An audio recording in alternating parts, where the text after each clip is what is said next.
자, 워낙 유명한 사건이었죠. 가상화폐 거래소 FTX의 파산, 그리고 그 뒤를 잇는 가상화폐 전문 은행이었던 실버게이트 캐피탈 역시 파산. 이 실버게이트 다음에 또 실리콘밸리 은행마저 연쇄 파산에 들어갔어요. 자, 처음에는 도미노가 작았지만 점점 도미노가 커져가고 있습니다.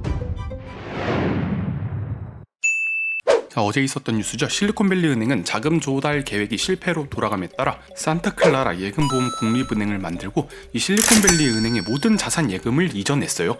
그런데 이 금액 단위가 무려 212빌리언 달러요. 그러니까 대략 하나로 250조가 넘는 큰 금액이거든요.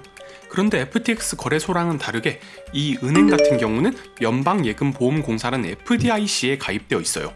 보험에 가입한 예금자는 한도 내 자금 접근이 가능해요. 그러니까 은행에 맡긴 내 돈을 보호받을 수 있다는 겁니다. 아니 그럼 별 문제 없는 거 아니야?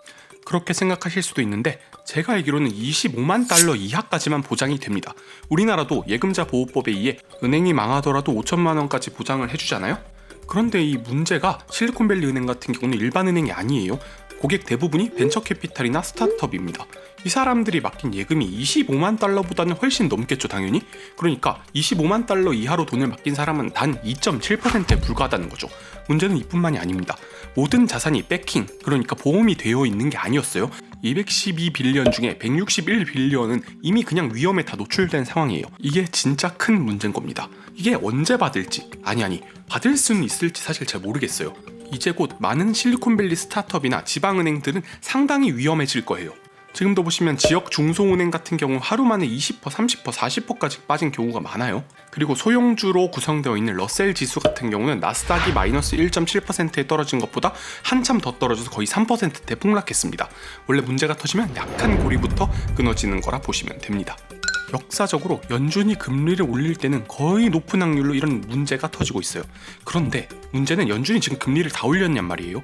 The higher, the longer. 그러니까 아직도 한참 남았다는 건데 올해 내내 고금리 상황이 유지가 될 텐데 이제 슬슬 쫄리는 거죠.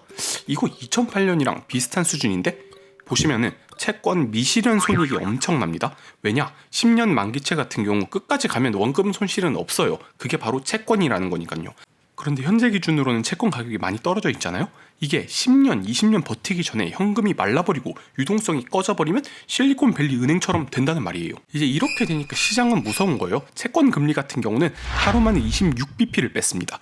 이틀 만에 거의 50bp 가까이 뺐단 말이에요. 지금 이게 금융위기 때랑 비슷한 수준으로 채권 금리가 빠지고 있어요. 채권 금리가 이렇게 급락한다는 말은 반대로 채권 가격이 오른다는 말이고 이거는 안전자산을 극도로 선호하고 있는 추세가 돼가고 있다는 말입니다.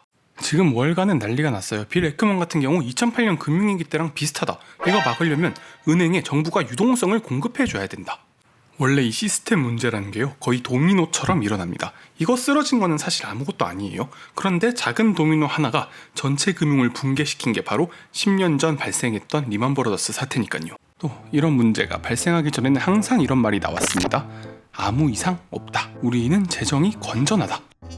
루나의 창립자였던 도건 역시 루나 대폭락 전 8일 전 인터뷰에 95%의 암호화폐는 다 죽을 것이다. 그리고 그걸 지켜보는 것은 정말 재밌을 것이다 라는 인터뷰를 했습니다. 당시 권도영의 자신감은 하늘을 찌를 정도였어요. 그리고 FTX가 망하기 전 샘 뱅크만 프리드먼 역시 같은 글을 게시했어요. 모든 자산들은 안전하다. 루머에 속지 말라 라고요.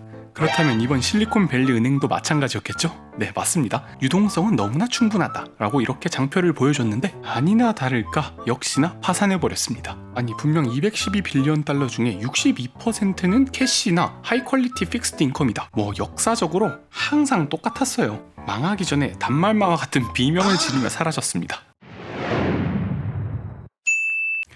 자, 그리고 오늘 비농업 고용지수가 발표되었죠. 예측치인 20만 5천 건보다 실제치는 31만 1천 건으로 생각보다 너무 잘 나왔어요. 그러니까 미국의 고용은 아직도 너무 강하다. 연준과 파월은 계속해서 긴축을 할 것이다 라는 불안감이 잠시 시장을 공포로 몰아갔는데 그 다음에 나온 미국 실업률이 다시 최저점에서 반등해서 3.6%를 기록함과 동시에 미국 평균 시간당 임금 역시 예측치보다 하회하면서 고용시장 같은 경우는 not 그러니까 엄청 나쁘지도 않고 엄청 좋지도 않은 그런 혼조세를 보여줬습니다. 그런데 아까 말씀드렸던 실리콘밸리 은행의 파산 여부가 밝혀지면서 채권 시장과 주식 시장은 아주 그냥 난리가 나기 시작했는데요. 채권 시장 같은 경우는 채권 금리가 엄청 튀어오르면서 오히려 이번 50bp 가능성이 며칠 전만 해도 72%로 예상이 됐는데 지금은 30%로 확 줄어버렸습니다. 그러니까 파월한테 이렇게 말하는 거죠. 야, 지금 이렇게까지 문제가 됐는데 너 기준금리 계속 올릴 거야? 야, 좀 봐주는 게 낫지 않겠어? 결국 연준의 긴축 정책이 이 시차를 두고 나타난다고 할 수도 있겠는데요. 솔직히 아직까지는 그렇게 큰 문제가 아니라고 보여집니다. 실제로 JP모건이나 웰스파고 같은 대형 은행주들은 오히려 오늘 올랐어요. 사실 이 은행들 같은 경우는 재정 건전성을 판단하는 스트레스 테스트를 무사하게 통과할 뿐만 아니라 2008년 이후 강력한 규제책인 바젤 3 등의 안전망을 2중 3중으로 쳐놨거든요. 그래서 아직까지는 괜찮아 보입니다. 네, 아직까지는요. 17세기 유럽에서는 검은 백조가 발견된 적이 단 한 번도 없다고 해요. 그런데 1000번째 백조가 하얗다고 해서 그 다음으로 본 1001번째 백조가 검정색이 아닐 거라는 확신을 하지 못합니다. 결국 이 예측이 불가능한 일은 언제나 발생하기 마련이거든요. 우린 이를 블랙스완이라고 하죠. 결국 이런 블랙스완 같은 강력한 충격이 왔을 때 이 충격을 외면하는 것보다 이 충격을 받아들이고 더 강하게 키울 수 있는 안티프레시한 멘탈과 포트폴리오를 구축하는 게 장기적인 투자 계획이 되어야겠습니다.